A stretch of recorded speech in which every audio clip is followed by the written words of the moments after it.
Assalamualaikum warahmatullahi wabarakatuh. Hamidan wa musallian. Allahumma sholli ala Muhammad wa ala ali Muhammad. Amma ba'du. Teman-teman sekalian, sesi ini saya akan menjawab beberapa pertanyaan. Bagaimana sih kita mengatasi momok kemacetan menulis?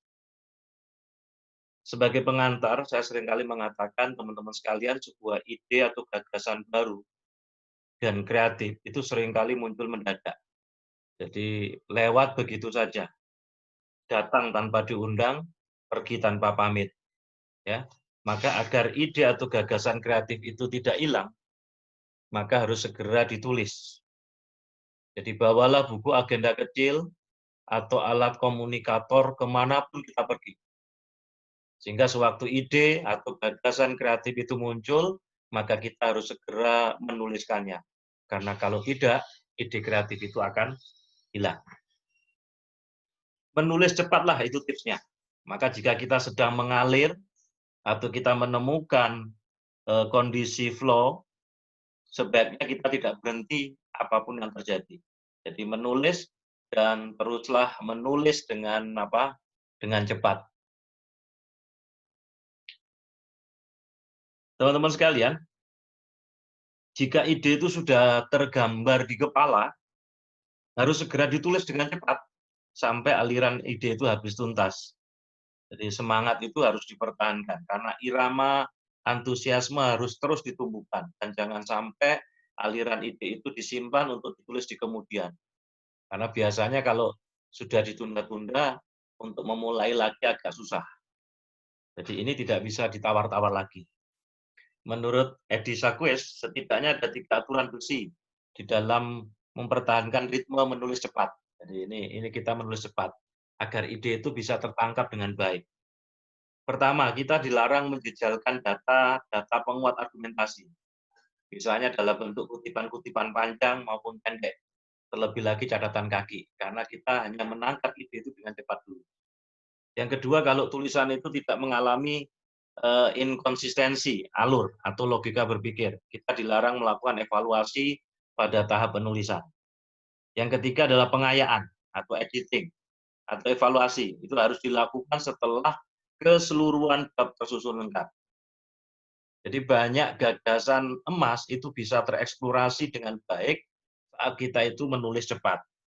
Jadi mood menulis itu harus dicari, dibuat, kemudian dikendalikan, kemudian disiplinkan, dan dipertahankan. Ya, jadi sekali lagi sobat, menulislah dalam tulisan-tulisan pendek secepatnya datang aliran gagasan itu. Jangan berhenti, jangan mengevaluasi dulu, jangan mengoreksi sebelum tulisan itu selesai. Maka tetapkan target selesainya tulisan dan berusahalah disiplin untuk menyelesaikannya. Nah, sekarang bagaimana kalau kita menghadapi kemacetan menulis? Ada beberapa tips yang bisa kita lakukan.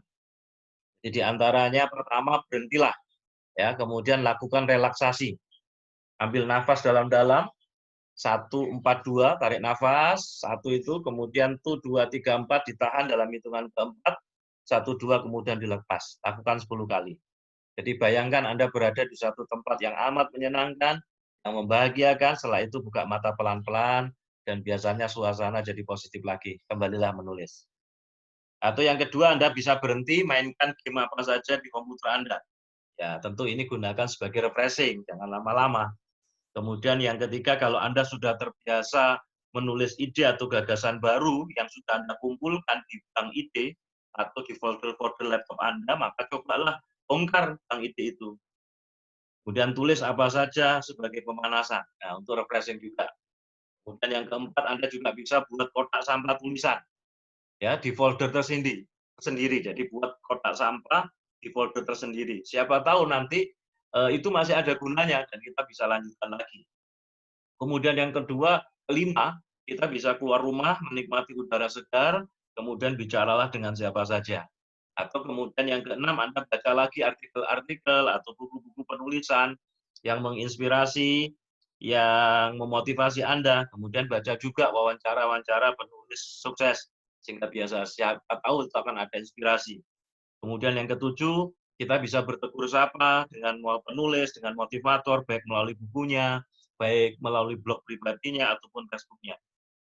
Kemudian yang kedelapan, mimpikan sukses dalam dunia penulisan. Jadi bayangkan betapa enaknya bisa menjadi penulis bestseller yang sukses secara finansial dan spiritual kayak Habib Robban El-Shirazi ya.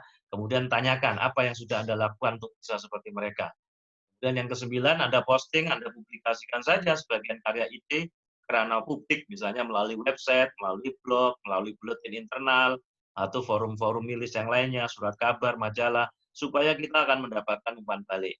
Kemudian yang 10, bergabunglah, aktiflah dalam forum atau komunitas penulis. Sebagaimana saya punya 90 hari menulis buku. Jadi Anda bisa bergabung di dalam klub 90 hari menulis buku. Teman-teman sekalian, ketika banyak forum itu bisa jadi sumber inspirasi, bahkan motivasi untuk tetap menulis, untuk tetap berkarya, ya. Anda rajin hadir di bedah buku, seminar dan sebagainya, pelatihan-pelatihan. Karena saya meyakini bahwa teman-teman tanpa motivasi, tanpa komitmen yang kuat termasuk di dalam menulis, jadi teknik seampuh apapun tidak akan pernah jalan. Oleh karena itu, begitu kita dapatkan kembali motivasi yang kuat, maka segeralah menulis, janganlah ditunda-tunda, dan berusahalah menyelesaikan tulisan kita dengan cepat. Ingatlah sobat, sumber motivasi pusatnya ada pada dalam diri kita sendiri. Ayo menulislah, jangan mau menjadi manusia prasejarah. Salam literasi, salam dahsyat dan luar biasa. Assalamualaikum warahmatullahi wabarakatuh.